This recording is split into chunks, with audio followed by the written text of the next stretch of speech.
رجب کا مہینہ جہاں خوشیاں لے کے آیا ہے وہاں اس کا جب نصف آئے گا اس میں بڑی دکھ والی کہانی ہے۔ 15 رجب کو علی کی اس بیٹی کی شہادت ہے۔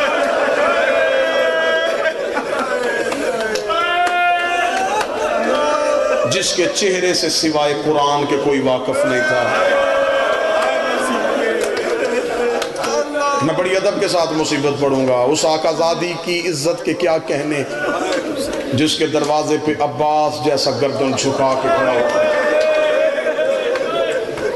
اگر مجھے کو بندہ کہے کہ 30 سیکنڈ میں پڑھ علی کی بیٹی کی غربت، اگر تم ماتم کا حق ادا کر سکو یہاں سے لے کے باہر بیٹھے تک، مدینے سے چلی تو بطول تھی، مکے میں آئی تو جانشین رسول بن گئی، کربلا میں 8 دن حسن بنی رہی، شام غریباں کی ایک رات عباس بن گئی، 11 محرم کو پھر علی بن گئی، پھر کربلا سے کوفہ گئی، پھر کوفہ سے شام آئی، 72 بازاروں سے گزاری گئی، 144 گلیوں میں روکی گئی، 288 موڑوں پہ ماری گئی، شرابیوں کے مجمعوں سے گزاری گئی، 9 بار یزید کے دربار میں بغیر چادر کے پیش ہوئی، 1 سال بغیر چھت والے زندان میں بیٹھی رہی، شام سے رہا ہو کے پھر مدینے گئی، مدینے سے قید ہو کے پھر شام آئی، 6666 میل ننگے پاؤں ننگے سر سفر کر کے 15 رجب کو شام کی پہاڑی پہ آ کے رو کے کہتی میرے اللہ اب زینب تھک گئی،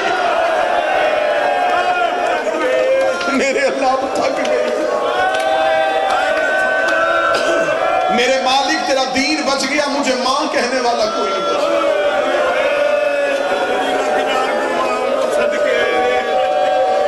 جتنے سید بیٹھے ہو میر صاحب سے لے کے جتنے سادات بیٹھے ہیں، مجھے بول کے بتانا پیر زوار شاہ جی، آج کسی سید سے پوچھو تو کس کی اولاد ہے؟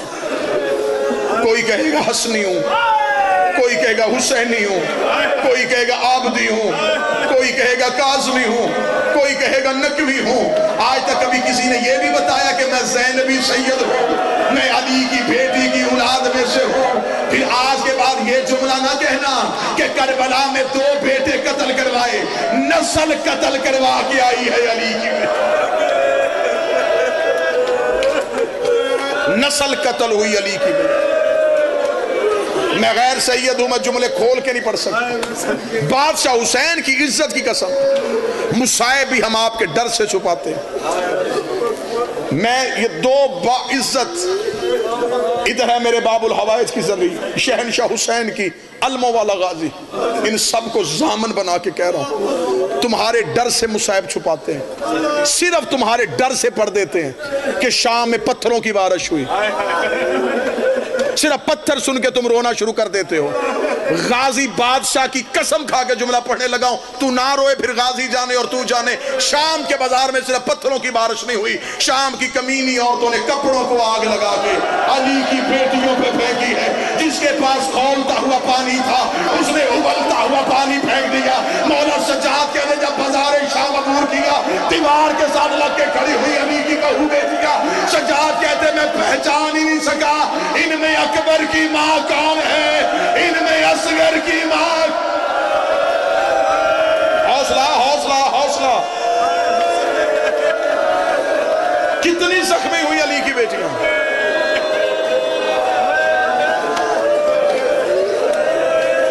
میں نہیں پڑھوں گا شام کا بازار، میں شام کا بازار پڑھوں نا، میں ماتمی ہوں، میرا اپنا جگر پھٹ جائے۔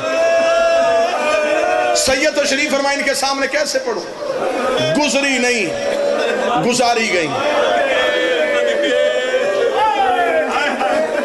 رکی نہیں روکی گئی۔ اگر کوئی سید ہائے کہہ سکے تو کرنا، اونٹوں سے گری نہیں، گرائی گئی ہے۔ میں نے جملہ پڑھا اور تو ماتم نہ کر سکا، مجھے سر پہ قرآن رکھ کے بتاؤ غازی گھوڑے سے کیسے گرا تھا؟ جب عباس کے بازو نہیں تھے، علی کی بیٹی شام کے بازار میں اونٹ سے گری، بی بی کے ہاتھ بدے ہوئے تھے، رو کے کہتی غازی۔ مردوں کا گرنا آسان تھا،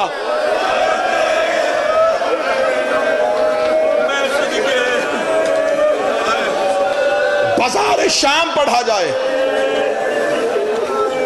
مجموع سے بندے نہیں جنازے اٹھے اگر بازار شام پڑھ دیا جائے. مولا سجاد مدینے واپس آئے. ایک مدینے کے رہنے والے مومن نے کہا, اسے کہا مولا شام میں سب سے زیادہ مصیبت کب آئی تھی؟ جو جملہ مولا سجاد نے پڑھا, اگر مجلس میں رونا نہ ہے تو گھر میں سوچ کے رونا, کیونکہ یہ جملہ سوچنے کے بعد رونے والا ہے. تو اس نے کہا مولا شام میں سب سے زیادہ مصیبت کب آئی؟ مولا سجاد زمین پہ گر گئے, رو کے کہنے کہ مجھے وہ وقت نہیں بھولتا جب پچھلے بدماش رک نہیں رہے تھے اور اگلے رستہ نہیں دے رہے تھے, جب پچھلا ہجوم رک نہیں رہا تھا, آگے سے رستہ نہیں بن رہا تھا. مولا کہتے یہ وہی وقت تھا جب میری ماں زمین پہ بیٹھ گئی, رو کے کہتی سجاد اب مجھ سے کھڑا نہیں ہوا جا رہا. حوصلہ حوصلہ سجاد, اب میں اور رک نہیں سکتی. حوصلہ حوصلہ, ایک منزل سنانی ہے اور سلام کرنا. اللہ بھائی کے مرحومین کے درجات بلند سے. ہاتھ پکڑنا جوان کے, ہاتھ پکڑنا جوان کے. میرا مولا عقیل عباس کو نیک بیٹا عطا فرمائے. حوصلے کے ساتھ نہ حوصلہ حوصلہ حوصلہ حوصلہ. تم اور میں زیادہ نہیں رو سکتے. یہ حوصلے سجاد کے تھے جس نے 40 سال قبول ہو لیا. بس جملہ سننا, گزر گئی بازار سے, اس دربار میں شرافت خان جی آگے جہاں آنا چاہیے نہیں تھا. اب میں ادب سے پڑھوں گا, تم سے برداشت نہیں ہوا, میں ادب سے پڑھتا ہوں. دیوار کے ساتھ کھڑی ہوئی قرآن کی آیتیں, جو رسی یاسین کے گلے میں تھی وہی کوثر کے گلے میں تھی. یاسین کمر سیدھی کرتی, کوثر کے تلوے زمین سے اٹھ جاتے. رو کے کہتی اماں کمر جھکا, میرے گلے کی رسیاں تنگ ہو گئی. اب پیر زوار شاہ جی اگلا جملہ پڑھنے سے پہلے میں کئی بار سوچ رہا ہوں یا تو میرا مالک میری زندگی ختم کر دے, نہ میرے سانس ہو, نہ میں یہ جملہ پڑھ سکوں. میں کیا کروں؟ میں پڑھوں تو مجھے تم سے ڈر لگ رہا ہے, میں چھپاؤں تو مجھے قاضی سے ڈر لگ رہا ہے. اگر سید ایک لمحے کے لیے مجھے جملہ معاف کرو تو میں قاضی کی قسم کھا کے جملہ پڑھنے لگا. جب دربار میں دیوار کے ساتھ کھڑی تھی, اس کتے نے شراب کا جام زمین پہ رکھا, رکھ کے کہنے لگا ان میں سے علی کی بیٹی کون ہے؟ اتنا کہنا تھا, غازی کا سر ہل گیا. آواز آئی میں تیرا نام درود پڑھ کے لیتا تھا, میں تیرا نام وضو کر کے لیتا تھا, میں تیرا نام صلوات.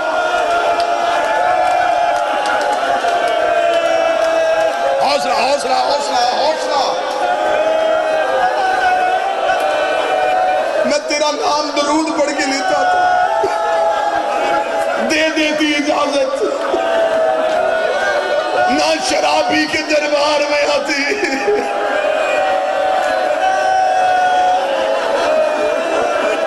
ایک منزل اور سن لینا. کمینے نے کہا ان میں سے علی کی بیٹی کون ہے؟ میں نے تمہارے ڈر سے علی کی بیٹی کہا.